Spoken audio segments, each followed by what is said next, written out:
First off, I'd like to say thank you on behalf of the Athenaeum and myself. Thank you so much for coming out, Nat Lowell. In a brief, just few words, how do people of Nantucket know you?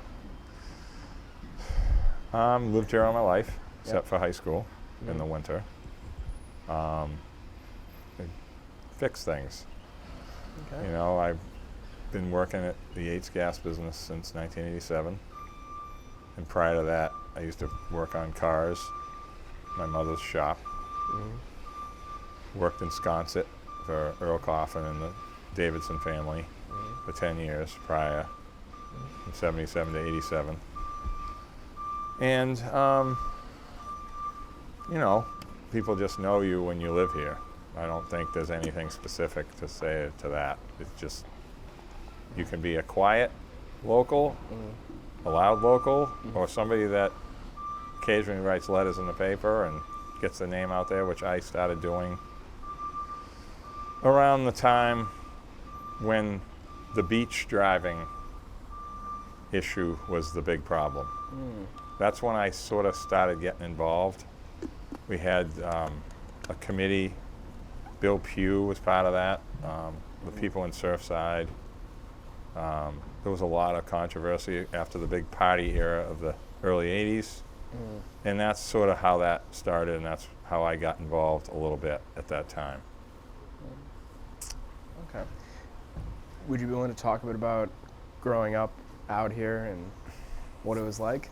Yeah, I mean, you hear, everybody has their version of what it used to be like, and you could never park on Main Street any different than now, just so you know. It's not really any different. We used to kind of, it didn't sound good. We used to park up by Murray's. Yeah.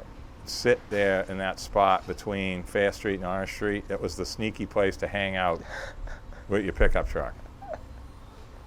And Glenn Glowacki, who was our high school longtime friend, passed away in 1981.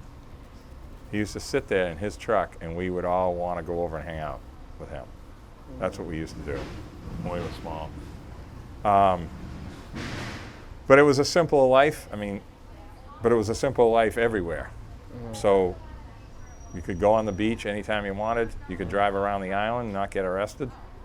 You try to drive around the island now in a vehicle at low tide. I don't think you're going to make it without something happening. But we used to do that all the time. We did a lot of things that you couldn't do today. It was, kids had paper routes and cut grass and just did things, simple things. It wasn't like today because of the amenities, and you didn't have all these different things to take care of. Do you think that's for the better or worse? Well, like when I went with my father, when he'd go to houses that were customers. Now we call them clients. I think that's a word we should try to limit. You just go to someone's house and put shutters on with a Yankee screwdriver, by the way, and cover the chimney so the squirrels didn't get in, because squirrels get in your house, you're in trouble. And that was all you did. That was caretaking before caretaking. Now it's property management, and livelihoods are, there's a lot of people making their livelihoods on that now, whereas back in the day it was just something you did for somebody you worked for. It wasn't like today, not even close. Growing up, when you for high school, you were off island, did you always know you'd come back to Nantucket? Did you always know you'd grow up and raise? Yeah, absolutely. I knew I would never live away permanently. I came back every summer to work. My high school career in baseball was something that was worth every bit of that time. Yeah, I heard you were a We bit of an didn't athlete. have baseball in Nantucket then. Yep. In school, when I was in school. What you see today, you can't even, it's a different world. Like, they didn't have anything here then. Football, basketball, and girls' sports were limited. The skating rink is 2002. Fast boats came in 96, which made that viable. And that's when things started to change in that regard. So, I mean, but the experience that I had off island is now kind of normal for kids that live here. You can do things on the Cape, you can play off island. Our sports program is way more versatile than it ever was. So a kid growing up now has way more opportunity to play at competitive level than they certainly did in the 70s, let alone the 80s. Bo was in Woods Hole then. I mean, it was a weekend sport event. Like, you'd go on the slow boat, bus would pick you up, and you'd be gone. That would be it, and you'd be back, whether it be Sunday or that night, on the slow boat again. There was all these different sports didn't exist, soccer, none of that stuff. So. Afterwards, growing up, you came back here after high school, and where did you first find your first work? Where was your first job? When did you decide what you wanted to do? Well, my first job was 1977 for Earl Coffin, Wisconsin. My father got me my first job. I remember getting my first paycheck and running down to the Angles Club and showing my father $131, and I think it was 32 cents, something like that, but it was 131 something. I got a 50-cent raise my second year. I thumbed with Jitto Bernard at the Rotary for that first summer because I didn't have a license yet. And then for 9 years, I drove him to work. Picked him up and drove him to work. And I'll never forget that. And all the things that I learned from working with those older guys that, taught me how to cut hedge.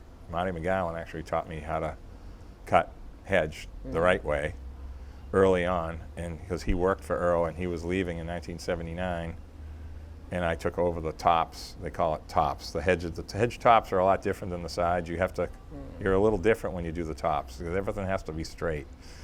And it was a great experience. I got to meet a lot of people out there, and just like I did with the business that I've been working in for 36 years, I get to meet people in their homes, in their personal situations that they're in. You get to, that's a rewarding aspect of Nantucket that I don't think would happen in many places, where there's safety and people aren't thinking that you're going to steal something from them. Or, one thing I did learn how to do, though, that's kind of funny, is I learned how to know when you got to take your shoes off. Early, like, oops. Shoes off, I can tell when I can't walk in a house with my shoes on, especially when it's raining. But I'm saying, I've made a couple mistakes in people's houses with white carpets. I had a vacuum cleaner explode in a house once. Bad. It was bad. It was in Tom Never's, just before the bend turns. I can't remember the exact number, but it was in Tom Never's, and it was a bad experience, but I've never had anything since then like that. I learned very quickly how to make sure you don't have an incident of any kind of mess in someone's house. When you first came back here and started kind of after high school, did you know what you wanted to do, or did you just want to be on Nantucket? Well, did you have an idea of where you wanted your career no. to head? So I'm going to tell you how I got started with the Yates business. I fixed vehicles in my mother's garage. I told you that earlier.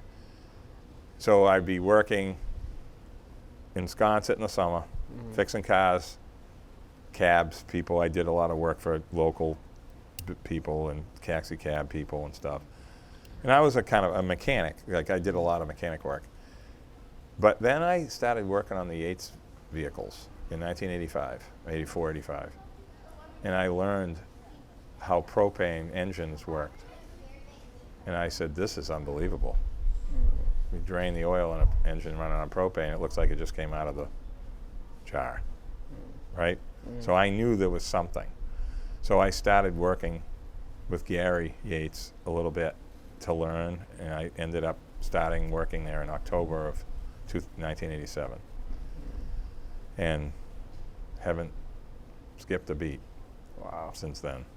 What did you start out as? Actually, I started out as a mechanic. This is actually an interesting story. This is early on when gas became normal. Gas wasn't normal here. It was, there's been gas since 1854 in the streets of downtown. We'll get into that in another part of this conversation, I hope.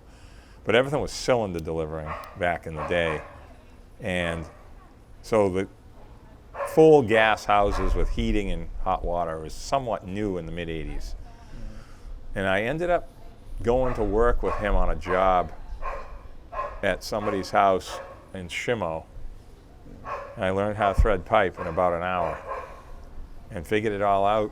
And I ended up doing that. And I started fixing the vehicles on the weekends and working as a pipe fitter, and got my gas license in June of 1989. So that's sort of how it transpired. I didn't start out doing gas work. I started out fixing trucks. It's just how it worked, and I fell in love with it. It's unbelievable.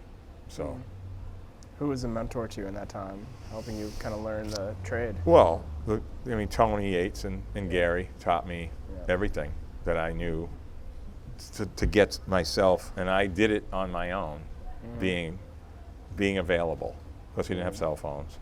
Started going with him in restaurants, learning how to fix restaurant stuff. My first, I guess I would say my first sort of unique experience was the Chanticleer, John Charles Barroway, dealing with him. That taught me a lot. I had to earn his respect, because he wanted things a certain way, and I didn't agree with some of the things he was doing, and I got him to change.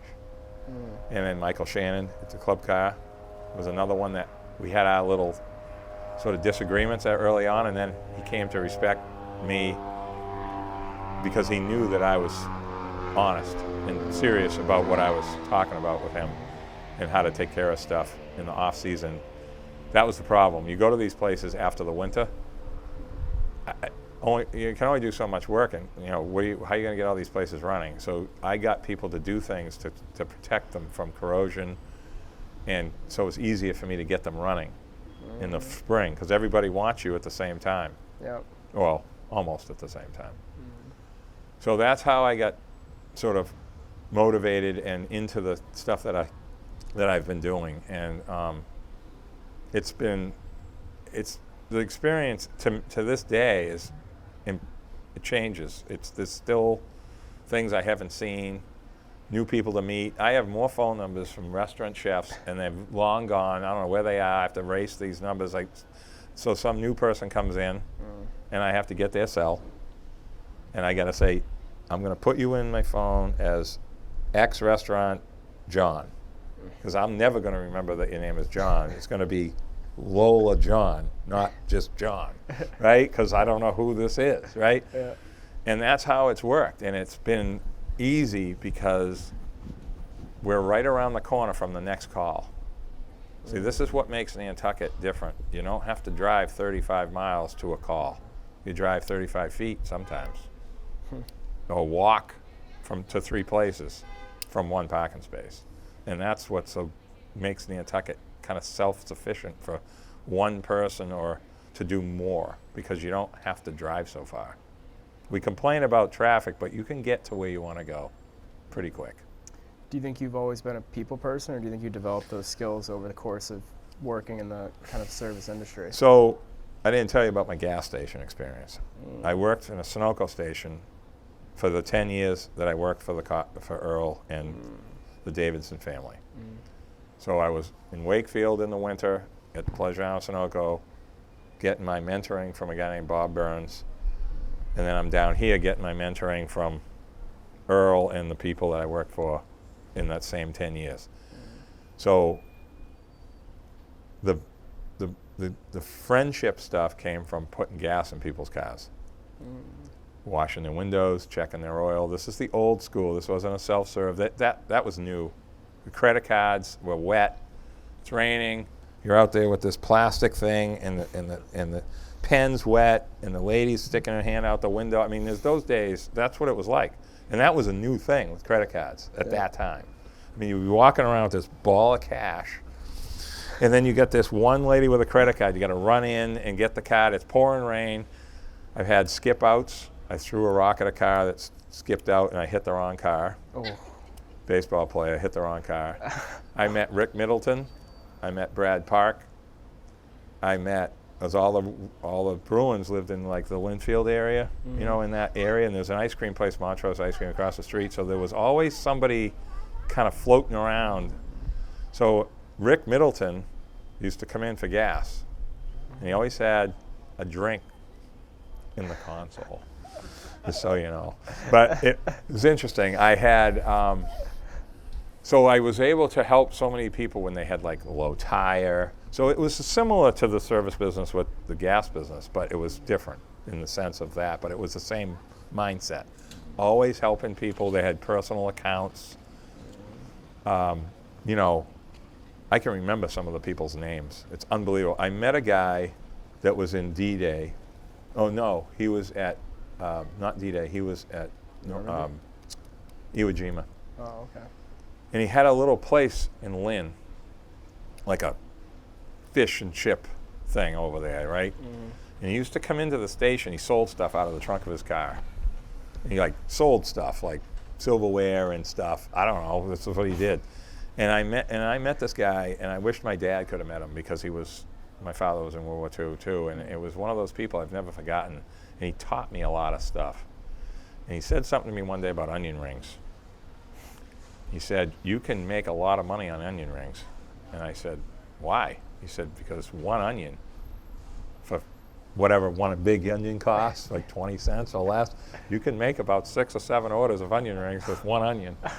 And I never forgot that, because that is kind of like, you know, fits a lot of conversations in your life. And I've used that numerous times about this guy with the onion ring comment with the fish and chip place. But that's how I got to be friendly, and that actually helped me working with different walks of life. I mean, when you go to someone's house today, it's not like it used to be. You gotta know what's going on. Like, you gotta be able to sense, okay, I gotta talk differently to these people. I can't tell them what I would say to somebody else. I have to do it a different way to get them to understand what just happened at their house. You know what I mean? Like, you just have to be able to make people feel good. It's almost like being a doctor. You got to kind of be able to walk out of that house with them happy. And that's it. That hasn't changed. It's just a little more complicated. Interesting.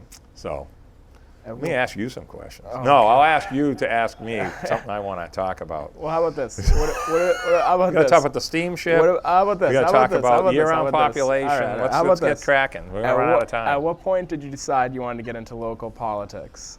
So my first official,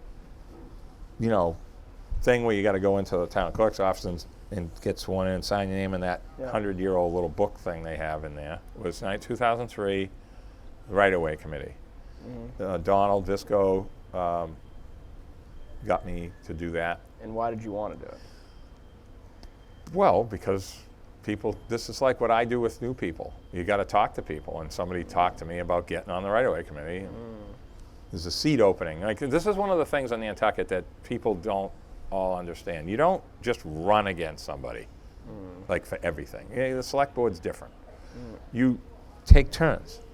Like, if somebody's been on something for 20 years and they want to stay and they do a good job, you leave them alone. You don't, like, pull papers against somebody or put your name in for somebody that's just like you. They just happen to be 30 years older than you. You wait and you communicate with them and you replace them. You talk about things, and that's what you do. And that's how it works here. And that's the way it's always been. There wasn't all this, us versus us stuff like you have today. There was jealousy and people not liking other people and like grudge stuff. That went on forever. But I'm talking about today's stuff is different. That eventually, your career in local politics eventually led you to the planning board. 2007. Yep. You wanted to join the I basically swapped with Don Visco. At that time, you couldn't just go to Florida for 3 months and remote meeting. You certainly didn't have that. Yeah. But too many public hearings that have to be, alternates have to be activated. You want to have full members when you're having large applications that take 6 months to get through. And it was time. We had a nice talk about it, and I've been there ever since. A common theme I've noticed with people who are on boards, I'm just wondering if you share the same thing, is they say that when you get on a board, the first either whatever time limit you want to give it, 6 months, year, 2 years, whatever, is just figuring out how it works. Not even a question. Completely agree? It takes longer. Yeah. Oh, no, it's not a year. Yeah, I think Matt Fiat said that his first term was Matt knows. Yeah, his first and term Matt did it twice, and he probably had a little learning curve in his second round. I mean, things change here, like they do anywhere. So is that discouraging at all when you first get on? You don't know what you're doing, and you feel No, I was an alternate for a while, so I figured it out. Yeah. I was an alternate for 2 years. I was on the planning commission, kind of in between that. Like there was one person got off, and I got on the planning commission. After I can't even remember exactly what year that happened, but 2005 and 6 I was an alternate. So I was at the meetings, seeing how things unfold, and learned enough to be able to not know enough of what I'm doing to make it work. And you have to kind of have a start. You can't just get on and know what you're doing right away. You have to either attend meetings, talk to people, learn like what an approval not required plan is. You got to learn what the subdivision control law is. You got to learn what's a special permit. Like you have to learn something, basics, and then it starts to catch on, and you can figure it out. And staff is very helpful. You can ask questions. We have this thing called the staff report, and it gives the overview. I call it the Cliff Notes agenda, because that's what it really is. And if you have a question about something, you go and talk to one of the staff members of what's going on here. One of the things I want to bring up about things that I was told by mentor people like Frank Spriggs, like Donald, like John Stackpole, like Flint, people that mentored me in the early and mid 2000s for things that I'm doing now. You got to go look at curb cuts. Every time there's a curb cut application, you better go look at it, because it isn't like the last one. It's completely different, and there's going to be letters, and you better know what you're talking about, because when you get to the meeting, and if you don't know exactly what is going on at that curb cut location, you're going to look like you've never been a planning board member. Like you have to go see it. And boy, was that true. It's true right now. Like every one, you have to look at them, because unless it's in the middle of nowhere and somebody wants a second curb cut for a second dwelling, that's different. I'm talking about in town, Sconset, odd places where curbing has to be lowered, or somebody's going to do something with bricks and they're going to jiggle something around. You got to go look at it and envision what it's going to look like, and it's done. So that's one of the things that I learned early on. You have to look at certain things you think are easy, and they're not. The smallest little thing can be the biggest problem because of it's a MCD. I mean, it's a special permit. You have all these people they have rights to come to the meeting and speak, and and all that. So you have to know what you're talking about. So jumping a little forward so that we have time. Yep. Another thing you're passionate about. You're on the Port Council for Steamship Authority. You're the vice chair, in fact. I know. I forgot I was vice chair because the guy that's chair is all set, so I don't even think about it. I forgot they appointed me this year. So you're the vice chair of the Steamship Authority Port Council. Yeah. And it's something you're incredibly passionate about. What? How did you get into that role, and what does it entail for you? So that is a whole big story. So I'm going to try to cliff note it for you. In 1998, the city of New Bedford tried to change the steamship membership. And it happened so sort of subtly, like no one really knew this was happening. And the mayor from New Bedford and this guy named George Leontire came to Nantucket, gave this big presentation, and they had like all kinds of models. But meanwhile, the boat is still 55 miles to get to New Bedford. We left New Bedford in 1960. And I'm sitting there going, the geography is still the same. I don't know how this is ever going to work, because you burn twice as much fuel, one crew for one trip. I mean, what are we talking about? This is ridiculous. But it was happening so nobody knew what was going on. Facebook and all that back then, and it just happened in the paper, like stuff. So got in touch with Timmy Madden, told him what was going on, and Miles Reese flew us, a bunch of us, over to a meeting in Mashpee High School. And us people that are involved with the boat, truck stuff. I mean, I was doing all that, so I knew how the boat worked inside and out. You know what I mean? At that time, I wasn't on the steamship, but I knew how everything worked. And we went over there and spoke against all this stuff, and that was the beginning of Nat's career in sort of getting involved. I had to go with Grace Grossman to meetings on the Vineyard. I mean, getting to the Vineyard, dude, let me tell you something. You might as well just get in the Boston Whale and just drive over there, because you can't get there. And you can now, a lot easier, but back then, whew, oh my God. Like, how are we going to get there this time? You got to go to Hyannis, you got to drive to Woods Hole, you got to go to Oak Bluff, somebody's got to pick you up. I mean, it's like we're going around, it's like driving around the island, and trying to get, it's crazy. But I got to meet a lot of people over there, and it was a great experience. And when Grace passed away, July 22nd, 2004, just after my dad, Flint and I chatted about switching positions. And he was the poor counsel at that time, because the New Bedford did change the legislation. They changed things. It used to be called the Finance Advisory Board, and they switched it up, and and it actually works really well the way it is now. But so that's how I got started in 2004. I think it was September, I believe, August or September. And it's really good for me because I'm a nuts and bolts person. I don't like all the complicated stuff. I can't stand it, to be honest. That's one of the things I want to talk about if we get time, is that issue that's happened. Everything is way harder to do now. Like, it's hard. And I like talking about the simple stuff and working behind the scenes to get things done. Rob Randy does a fantastic job putting on a tie and going to these meetings in other places. I don't have to do that, which is good, because I really wouldn't be able to do that. So we have a very good balance between what he does and what I do for the community and for the steamship, and really working with the Vineyard. The Vineyard has nothing in common with us except water. Like, everything over there is different. They have 29 trips a day. The ticket prices, we don't like to talk about that. I don't like telling people what their prices are, because it's a different route. There's a lot of people moving back and forth all day long. But our issues are much different than theirs. We don't complain as much as they do. We are used to having problems and things breaking down and canceled trips because of weather. When they have an interruption over there, it's different. It's like the subway not working for Fenway when there's a game or something. It's just completely different. So it's a good relationship. The Vineyards, they ask us questions, and we ask them questions, and it all happens by itself.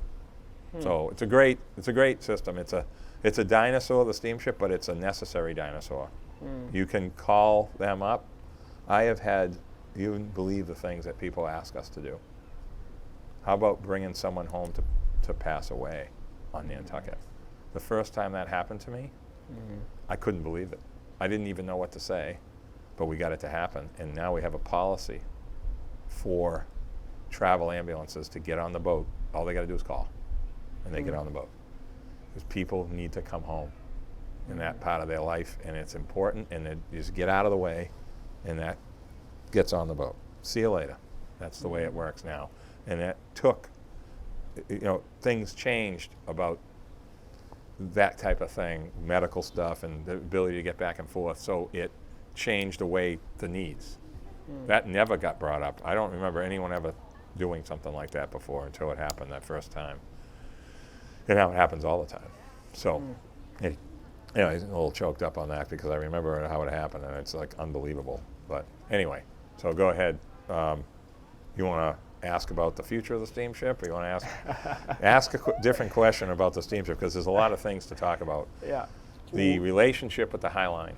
And also, Is even awesome. Do you feel as though it's almost like a triangle with the High Line, the steamship, and would you consider the airport as well? Kind of this one big. The airport has changed so much because of the fast ferries, because of the jets, So now you have people, and this is like, some people like don't want to hear these things, but this is just the truth. The cars are already here now in garages that used to come on the boat every year, wait in line, get on, come for the summer. Now they're already here. So they're not even going on the boat. They're registered here in garages, paying excise taxes to the town's general fund, just so you know, and they're flying here. Think of it this way. If all those cars were still coming on the boat, we're not going to add service to Hyannis. They're going to add more efficient boats, but there's not going to be more than 9 trips a day. That will never happen. And that helps actually diminish the number of vehicles that actually have to come here. That's why they're kind of flat. There's a lot of reasons that the numbers are kind of flat with vehicles because of the change in how people actually get their car to and from Nantucket. It comes over one time, and it sort of stays here until they get another car, like our Jeep. In case I go in these garages, and there's 3 CJs, and they all have their little trickle charges, and they're all parked in there like an airplane hangar, and for the winter. This is just what people do now. It's not like it used to be, car outside rusting away in the weather. They get them inside now. So you think do you even think the dynamic has changed from back then and now, in regards to even the steamship and the airport, and to some degree the High Line?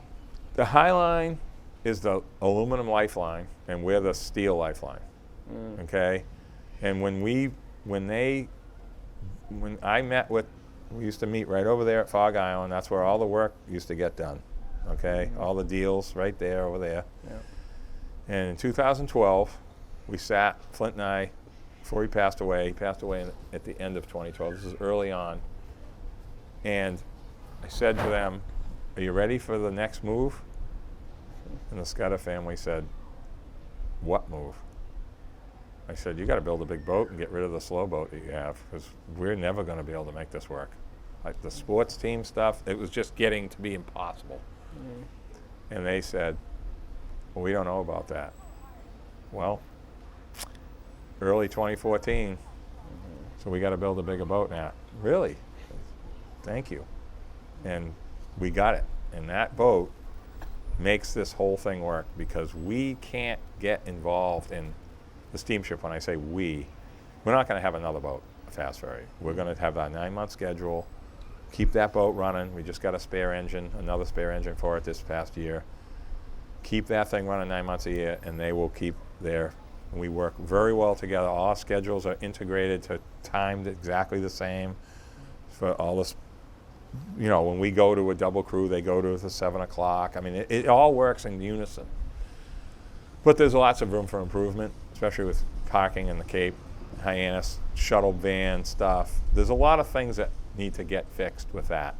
You just saw their dock over there. Now they have a wooden dock where it used to be dirt, and now when people are wheeling their bag, they're not going like into the beach sand or the shells with a wheel. Like, that doesn't work.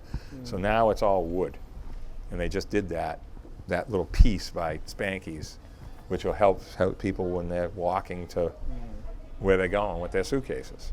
So that's a good thing. I know it sounds so small, but it isn't really when you think about people trudging with their stuff.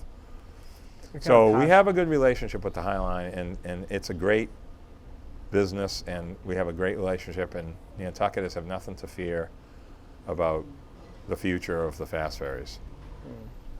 It's kind of your passion, though, isn't it? Like the small things. That's the small stuff. It means more, because that's what people see. And working on some little tiny things right now with baggage cart stuff with the boats, and I can't believe I've only gotten one text so far. That's amazing. We have a lot of inconveniences that can be fixed. It's very difficult, to fix those things. I know that sounds so ridiculous, but you're dealing with large businesses, unions, positions, they have certain things they're supposed to not do versus what they're supposed to do.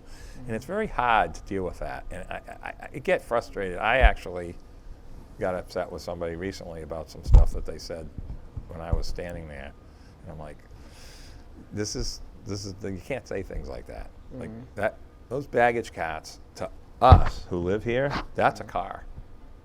That you're not taking on the boat anymore. People don't do that anymore. They go away, shop, business appointment, whatever they got going on, and they do things and come back on the fast ferry.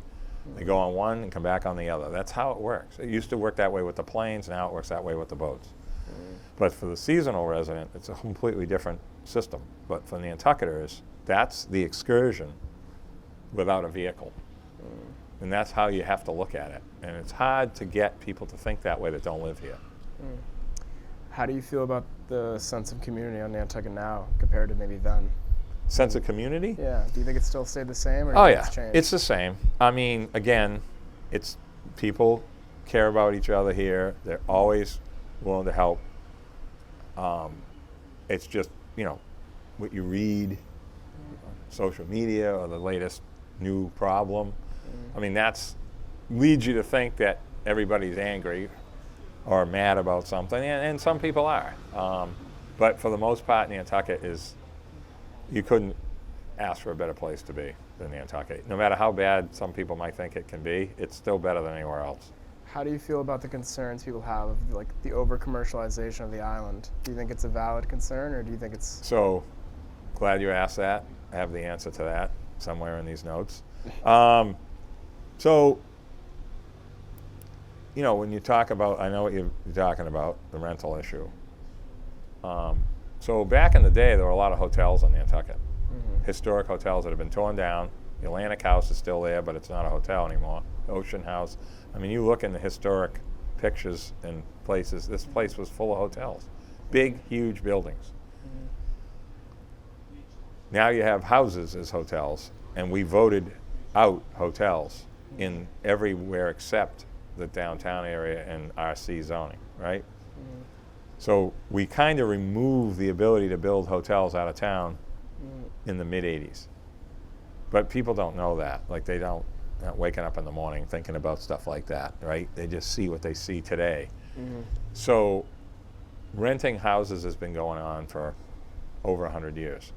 But now, because of amenities, because of, whether it's commercialization or whether it's rotation of different people, it, has become a topic of conversation, no different than limiting cars was in the late 80s, building caps. I mean, it's just another big conversation, except this one has taken over the whole island because of the amount of press it gets, the amount of effort that the town has taken to try to solve this somehow amicably between both sides.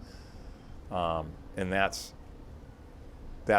what's happened. But the bottom line is we are a destination. People love this place. Every time someone comes off that boat, there's a pretty good chance they're going to fall in love with Nantucket for the first time. And so now you got another fan in the seats. Now you got somebody coming for a stroll. Now you've got somebody's wife asking their husband, we got to buy a house here, or we got to do something. And that's been going on for years. But the access to the island from Hyannis made it easier for people to come here.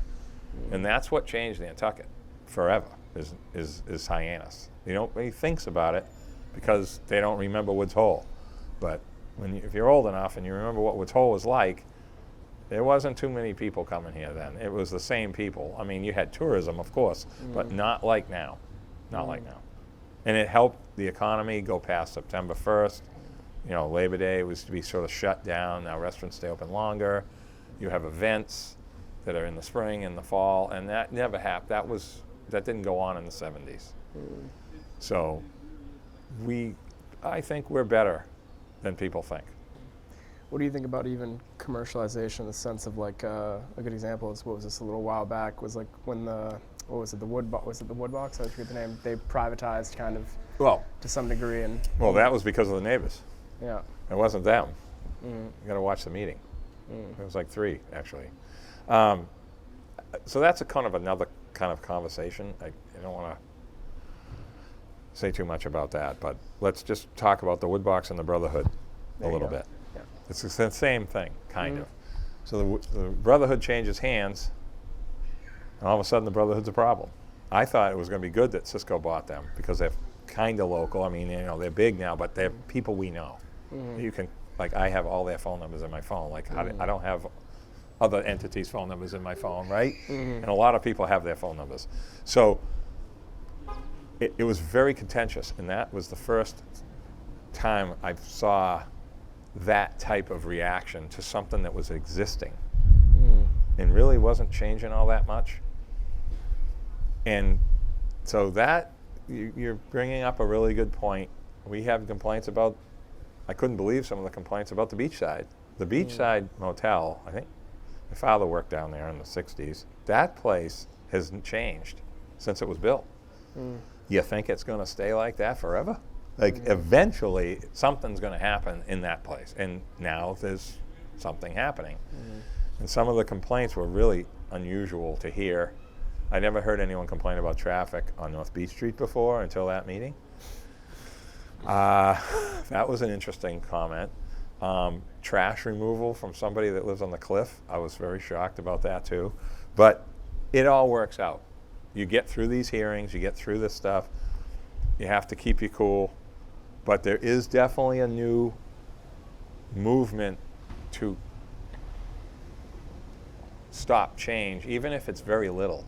And the wood box, the other thing about the wood box, a place like that needs to get rebuilt because it's in such bad shape. So it triggers a lot of different things to happen for the owner or the applicant to do. And so that creates a lot of fear, anxiety for the neighbors because they don't really know what it's going to look like. Brotherhood wasn't really changing, because it got rebuilt in 2005 when they had after the fire. But a place like the wood box, I can understand why people are concerned because it's this old building that's going to be something else. Like, what, you know what I mean? So I can understand that. But we have a lot of those. We had the India House. We've had a lot of restaurants here that are gone that people forgot. Like, we really don't have more restaurants. We have different restaurants now. There's one over here is gone, but we got one over here. You know what I mean? The Quaker House is gone, but there's another one over here now, that kind of thing. So, let's see. What else do we have? I was thinking, do you want to go towards the big question? But before we do that, The big question, I want to get to the big question, though. I already know what the big question is. I know if you watch any of these, you'll know. I watched your stuff. Yeah, I so already you'll figured you know. out. But Plus, we took a walk together, so I had to figure you out because I've never heard of you Exactly. before. And then I find out I know you from the bakery. Yep. I want to talk about economics.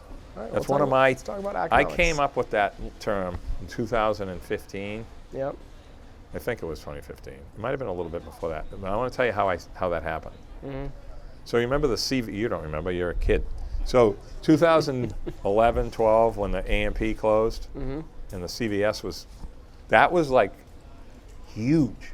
I mean, that would have been like putting 5 sets of traffic lights in and no one knew it was coming. That's how bad the CVS issue was. Instantaneously a war. Yep. I mean, that was big. So I sat down right over there, Fog Island, with some Stop and Shop people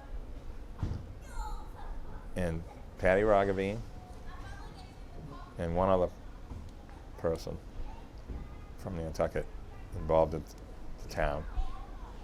And we talked to them about just take over this place. Like, what's going to happen here? Like, no one's coming here.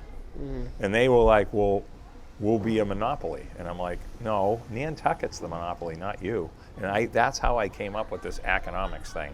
Here I am talking to people that are way smarter than me, coming from Quincy and their big main office and all this, and I'm this dumb guy fixing stuff in crawl spaces saying, you got to take this place over because there's no one else that could make money here, right? There they are. Nantucket is the business, not you. And that's how I came up with this economics term, because people that are involved in, whether they're in Wall Street, whether it's, Milton Friedman wouldn't be able to figure Nantucket's economy out because it doesn't make any sense. We're all sort of our own independent contractors. If Stop and Shop, for example, wasn't the store that was here, it was, say, Shaw's or Star Market, whenever, they would be down there. Doesn't matter that it's them. It's who was already here before things became so expensive. There's no way someone could put a shovel in the ground, build a grocery store in Nantucket. Like, impossible. Like, they're going to spend $20 million and they haven't sold 1 gallon of milk. It's crazy. Cumberland Farms is a version of economics. When they took the old store and fixed it, that used to be Amy's Bakery, the reason it worked perfect because they already built another one on the other side of the traffic. Kids can walk there, walk to school, they don't have to cross the street. So when they put that store in, they made the other store fixable.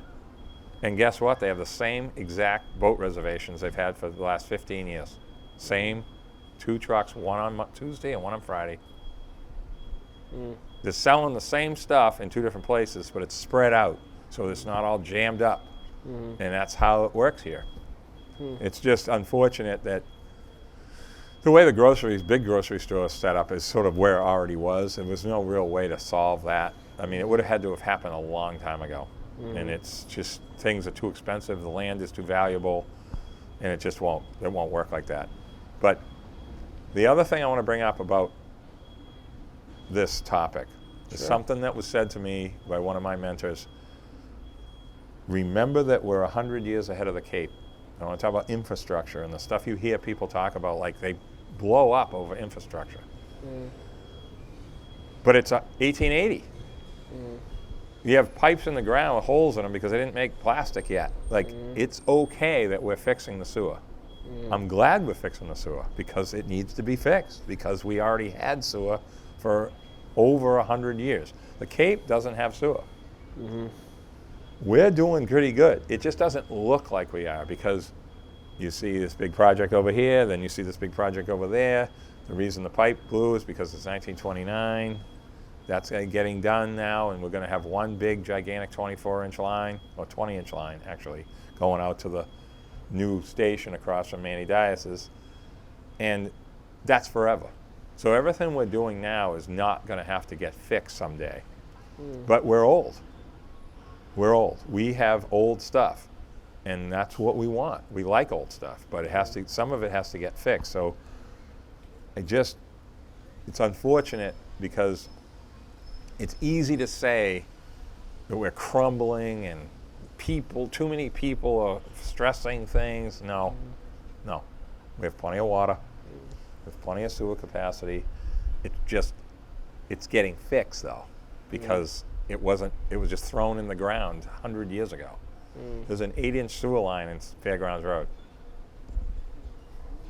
Nobody thought about anything then, right? Like, nobody thought, well, we better put a 14 or 16. No, we'll just put an 8. That's all we got in the yard today. Okay, but now it's not big enough, right? But whose fault is that? That isn't like the planning board's fault or the past somebody's fault.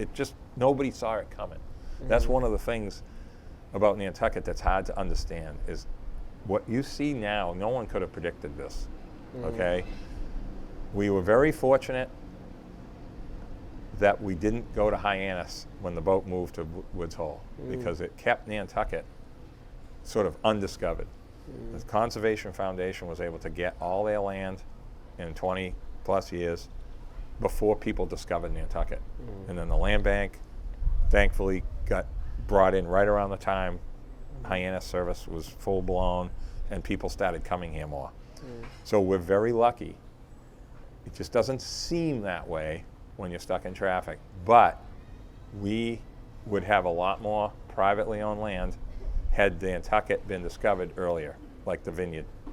So that's a good thing. I wanted to get that in this conversation. I've already said that in other venues, but that is so important for people to understand. That would not have happened if we were giving land away. They couldn't give land away in the 60s. And it's true. We had cheap dirt on Nantucket. So it's hard to believe, but it's true. So what else have we got? Helping people. I think we're about going into towards the end. What time is it? Yeah, but we started late. Yeah, because you didn't have an extension cord. We started late. That's fair, but now you had to rig up your thing. I have a feeling your last question's gonna. I would be shocked if you gave a quick answer to that one. I'm gonna be honest. I have. I would be flabbergasted if I want you to had- talk about, before we get into that, Let's see, a quick one, funeral Nat. home. I got that. So we talked about that one already. You could even I just tie it want. I into don't the want to miss future. anything. All right, go ahead. There's always a future interview. All right. Well, All right. that's well. I don't know that. But, All right, Okay. you never know. I like these not on TV ones because I don't have to go change my Exactly. clothes and See, all it's that. I don't want nice. to deal with all that. And you in look the middle of good. the day. Do it on a weekend or something. Do you want to do a little quick fire questions? Sure. Quick answers? I'll do the best I can. All right. Quick wrap, first thing that comes to mind. Okay? First one. What's the best piece of advice you've ever received? Listen to your elders. Good one. Meaning mentor people. Yep. You got to have people in your life here. If you live here, it isn't just your parents. I mean, your parents are your parents, obviously, Yeah. but you got to have other people, like I mentioned earlier. That I wouldn't. He's a completely different person if I didn't have that from my father and the people that he introduced me to and that I met over years of time. If you could have dinner with any historical figure, who would it be and why? Historical figure, like they have to be coming to Nantucket, Oh, it could or be just anybody in the anywhere. world. Anywhere, anybody in history, alive, dead, Oh. whatever you want. Oof. Bobby Orr. That's a good one. I shook his hand once at this hot dog safari, Eddie Andelman's thing. Yep. Bobby Orr is something that there isn't words to describe him, in my opinion. My father would probably agree with you on that. What's one thing you haven't accomplished yet in your bucket list? Ooh, you mean town bucket list, or personal, or just work, or just you stuff? You pick. The first one that comes to mind. I got a bunch, and I don't even want to bring them up because I might get in trouble. First one that comes to mind. Because I'm trying to get some things done, and I just like to Then keep it quiet. Keep it on anything. It could be personal, work, life. All right. Trying to find a way to go back to basics with parking solutions, Okay. loading zones, how we do roads, widening bike paths. I brought this up yesterday right away. Nobody would ever talked about widening a bike path. Yeah. But with this electric bike stuff, Yeah. and bike paths aren't bike paths anymore, they're people paths. Yeah. I mean, nobody rollerblades anymore, so that's good because they take up a lot of space when they're, you know. But there's people everywhere walking, baby carriages on Cliff Road. We need to, there's a plan to fix that between Highland Ave and Sherburne Turnpike that needs to happen Yeah. because ever go over there in the morning? I mean, you're working early over I there, know, so I know it's ugly, like in that spot. But we have a lot of, we got to recognize that we need to do a few things better that isn't going to be historically negative. Okay. We can make things a little bit better without destroying historic character. Next one. Good. What's the first thing that comes to mind when you think of your favorite spot on island? You know, I don't go to the beach anymore. So when you say favorite spot, I don't really know what the heck to say to you. I mean, I would say First Point, I'd say Great Point. Founders. Founders Burial Ground, I said that at my thing I know. because the Founders Burial Ground was something that I never heard of until 2007, I think, 2008, Yep. when Alan Reinhardt spearheaded getting that fixed Yep. and it's cleaned up and a stone for the wives. And now it's got a little path and the sign and everything, but no one even heard it. I never heard of it. I've been here all my life. I never heard of it. Like, that's crazy. So that is a great spot for people to know, I think, to go visit, to just for that one trip, you know. But I mean, I honestly like Straight Wharf. I know that sounds That's a kind of perfect simple, Oh, it's a but perfect one. back in the day when we used to go down there fishing, just sitting there with our fishing poles and catching scup and sea robin, and those days are over. But you can see the old still. That's why I like the dock. The Beinecke docks from 1965, 67. When those all got rebuilt, that was a mess. That was like Civil War stuff down there, just so you know. Nantucket downtown was like an industrial zone. The only thing we didn't have was a refinery. I mean, we had coke gas plant, we had the generators, we had island service, we had hoses connecting oil to the electric company, oil flying all over the place, like all the old timers that I've talked to over the years, because it's full of oil. And I'm like, where did it all come from? And I had it explained. So I look at the past Yep. and now, down there because I'm old enough to remember it, and Yep. seeing the aerials, and to appreciate what it is now instead of complaining about it. Like, that's our airport, essentially. But no one knew that was going to happen either. But that would be my favorite spot if I had to actually pick a spot. Okay. All right, I'm going to get to the last question, unless you can halt the 4:30 C Streak ferry for me, so that we can. C Streak. Yeah, Oh, you going on the C Streak? I'm bringing people there. Oh, So, okay. So, you ready? All right. What? I think I know what you're going to say. What book? What? Oh, that The one. book, Then That's Later. I got those. No, I could do that. I can do the last. No, the last All right. one I got for you if you All go right. quick on it. All right. How do you, after a long day, what's your favorite way to relax and unwind? Cook. Oh, good one. All right. I'm not a chef, but I like to cook. All right. And now the last question. Okay. You ready? This is the big one, the big final question.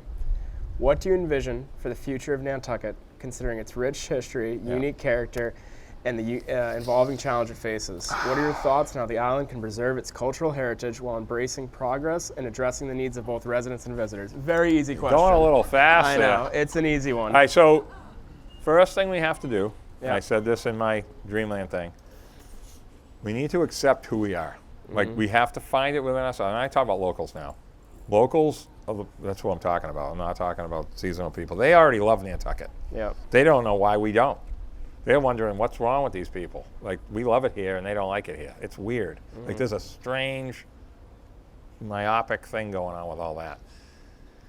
We need to accept that we are who we are, okay?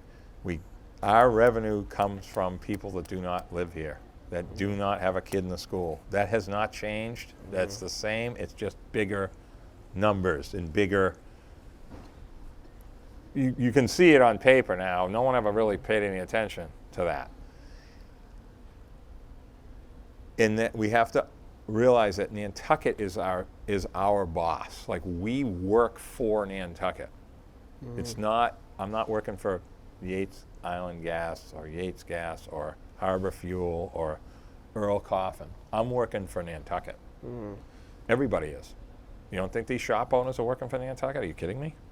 They're working for Nantucket because that's how they make their living for 2 months. And then they, like, whatever happens after that. But it's easy to get lost in all the firestorms and the posts on Facebook and this project we don't want, this one, and why did this happen, and how come they didn't meet publicly, or how come they did this, and why is this person over here? It's crazy. It's absolutely nuts. And the local population, and this is what's the biggest problem that we have, is information. It's very difficult to explain how Nantucket functions, because somehow that has been, I'm not going to say that it's not explained, but we need to come down to sort of simple. And that's kind of something I'm working on a little bit with others, trying to come up with, like, the sewer department needs to explain what we're doing. And David does a great job, and he is doing that. But, like, if somebody says our sewer's being threatened, somebody has to explain that that's not happening and what we're doing to fix this spot or this area of the island. There's a plan for that. Water. Mark Willett does a fantastic job explaining our water, because it's a blessing, our water. Nobody should be buying water, by the way, unless there's a problem with their water in a well. Town water is great water. We're not running out of water. We just ran it to Nantucket. If we were running out of water, what are we doing running it out there? Plenty of water. But if everybody knew the basics, we're not running out of boats, running out of crew members a little bit. Yes, that's going to get fixed. But we're not running out of boats. We're not running out of water. But we are running out of land. Because that's just what's happened. And we've wanted that. We've supported that. And I'm okay with it. But I'm not okay with it not being explained. And that's what I think our future is going to be. How do we, retain year-round housing? And I don't mean to say housing, houses, places to live that are deed restricted. That's going to be the big thing that's coming. Nobody ever thought of this, even 5 years ago, okay? If you told me 20 years ago, somebody said to me, Nat, we're going to have houses with deed restrictions because there's not going to be any year-round homes to buy in 20 years because they're going to be $3 million on Gray Avenue, I would have said, this guy needs to be hauled off to the nut house. Who just said that? That's never going to happen. It's happening right now. Yep. Because of people loving this place. They love it. Like they want to be here. And there's a big market of people coming from wherever they come from that want to own that square. Yep. And that square is not going to get sold to you or me because it's now out of the market. But it's not because of renting, it's because of the value. So that's the biggest thing that we're going to have to accept. But as far as like the future and overall, I think we're in great shape. And I'm probably one of the only people that's going to say that, but I understand it. Like the finances here are great. The tax base is a slight issue, but it's pretty good. What about considering how little is taxed? the main concern I've noticed from people who say about the future of Nantucket? What is your thoughts on it briefly? That seems to always be a primary thing people talk about is the lack of affordable housing. Well, Yeah. we've been talking about that for years. Yeah. What affordable was in 1980, just for inflation, is different, but it's still the same problem. I mean, this is what I'm talking about, the deed restrictions. Yeah. Year-round rental exemptions, I think, is something that's going to be coming. If you rent your house to a year-round, family, and you can prove it, you can get a residential tax exemption somehow. I mean, some of those things, and there's going to be a lot of tools. Yeah. There's not going to be one thing. Not everybody can live here. But I don't think that's what's the problem. I think it's the price. I mean, we need $1.6 million houses. Now, if I said that to somebody just on the Cape, if I was like over there talking to someone, whatever, and said, yeah, we don't have any $1.6 million houses on Nantucket, the guy would look at me like I was an idiot. But that's the problem. Yeah. We need like $1.6 million houses. Like, is that crazy? If you said that 10 years ago, again, no one could see that coming to that level. But that's the problem. There isn't any $1.6 million houses here. And that's the number that's missing. It's the middle number. And there isn't any. And the Covenant program is one of the greatest things that's ever happened. But the formula is confusing. And right now it's gone down $200,000 because of the interest rates and how that all plugs in. It's very complicated. Lauren Ott explained it to me the other day, and Ann Cooper explained it to me the other day, and I'm telling you right now, I had to I can't understand it. It's so confusing, but that's the reason. And we got to fix that with subsidies from Housing Trust. Somehow we have to get more of these houses. We have it in zoning now. You can put 2 on a 1 acre lot or higher, and you can put 2 on a quarter acre and half acre if they're really oversized. But the market for them is not going to happen by itself because you're building an underwater house. Like, it's automatically worth way less than it costs you to build it. So there's got to be something to fix that. Okay, what was the other? There was one more thing. Are we done now? No. Music. I want to talk about music, but now I'm going to get that. We're too late on that one. We'll have to let that one go. Is there anything you want to express about the future of Nantucket that you're worried about? Or that you have ideas? Well, yeah, I actually, you know what? I am. And I'm going to say this, and I don't want anyone to get upset with me. Sure. But I'm afraid of the negativity. The The divisiveness? negativity here is so bad, but it's not kept just into us. I'm worried about the reputation of Nantucket's negative. They don't want us to come there. We're going to go somewhere else. Now, I understand that we do want people to go other places. There's no, there's only so many beds. That's not what I'm talking about. I'm talking about, I don't want Nantucket to be seen as negative towards visitors. That would be a mistake. And I think we're kind of getting into that now. And again, it isn't just the newspaper anymore.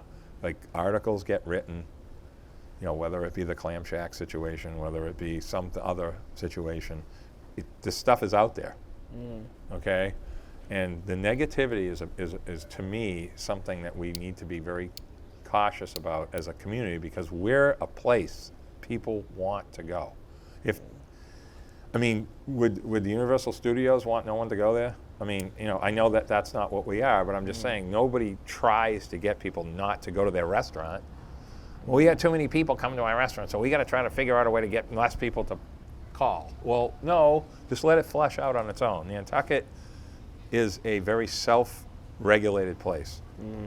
Bobby DeCosta and I had an interview on whatever the show was with Dan Drake a few years, like 10 years, I don't know. It was a while ago. And we talked about that, self-regulating. Nantucket sort of resets itself. It's part of the economics conversation. But it is important for people to realize that.